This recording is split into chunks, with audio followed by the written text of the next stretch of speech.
क्योंकि विश्वास दिला चुके थे। तो सेठ ने कहा पंडित को देने में बड़ा लाभ हो मुनीम जी, ऐसा करो कि चांदी वाले बर्तन दे दो। मिल गए बर्तन। ठाट से विदा किया बारात को। अब चम्मच की चम्मचिया, कटोरी की कटोरिया, गिलास की गिलसिया, छोटी छोटी चांदी की खरीद कर सब पहुंचा दिया। बोले लो, फिर रद्दी बर्तन दे दिए, फिर भी आ गए। अब हम आपके बर्तन को संभालें कि बारात आई थी दरवाजे पर, अतिथि सत्कार करें। लो अपने बर्तन।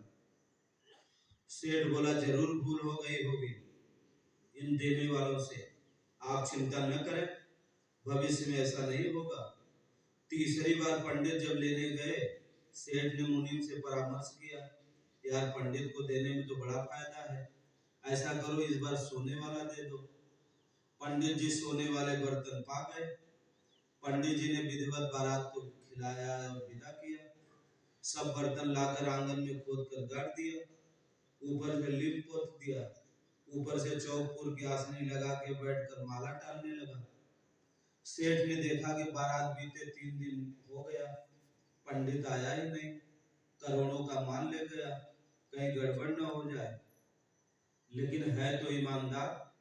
सेठ स्वयं पहुंचे तो पंडित माला डाल रहे थे। सेठ बोला अरे पंडित जी, बर्तन नहीं भेजे? तो पंडित जी बोले का भेजे, हर बार तो ब्याने वाले देते थे, इस बार सब बर्तन बीमार दे दियो, सब मर गए। मैं तो गंगा में प्रवाहित करके प्रायश्चित कर रहा हूँ, माला डाल रहा हूँ। अब पसीना छूटने लगा सेठ को, दरखास्त दे दिया। राजा के यहाँ पेशी हो गई। सेठ बोले देखिए हुजूर, सोने के बर्तन कहीं मरते हैं? पंडित ने बेईमानी किया है। राजा बोले घटना किस प्रकार घटी? तो पंडित ने कहा हुजूर, पहली बार साधारण बर्तन मिले तो वह ब्याह गए थे, सेठ जी ने स्वीकार कर लिया। दूसरी बार चांदी के बर्तन मिले, वो भी ब्याह गए थे, तो वो भी स्वीकार कर लिया। तीसरी बार मर गए तो हम क्या करें? तब राजा बोले क्यों रे सेठ, जो जन्म लेता है वो अवश्य मरता है, एक न एक दिन मरना ही मरना है। जब वो जन्म ले सकते हैं तो मर भी सकते हैं, भागो, तुम्हारा मुकदमा व्यर्थ है। तो इसलिए विश्वास दिलाने के लिए कुछ चारा भी फेंका जाता है, किंतु ईश्वर पथ में विश्वास की पूंजी है हमारी श्रद्धा और समर्पण।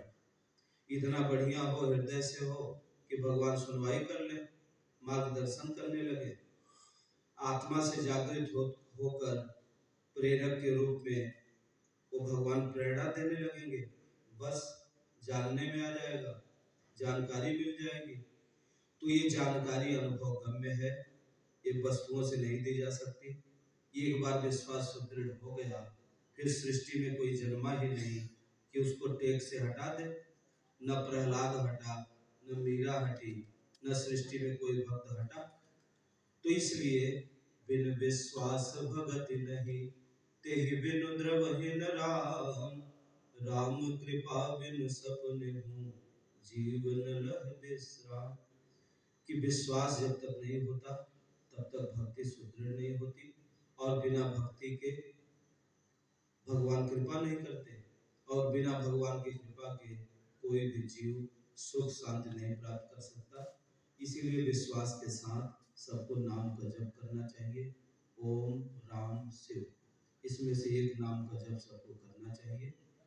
वैसे गीता के अनुसार केवल ओम जपने के लिए भगवान ने बल दिया, और गुरु महाराज के स्वरूप का ध्यान करना चाहिए, इसी में हम सबका कल्याण है।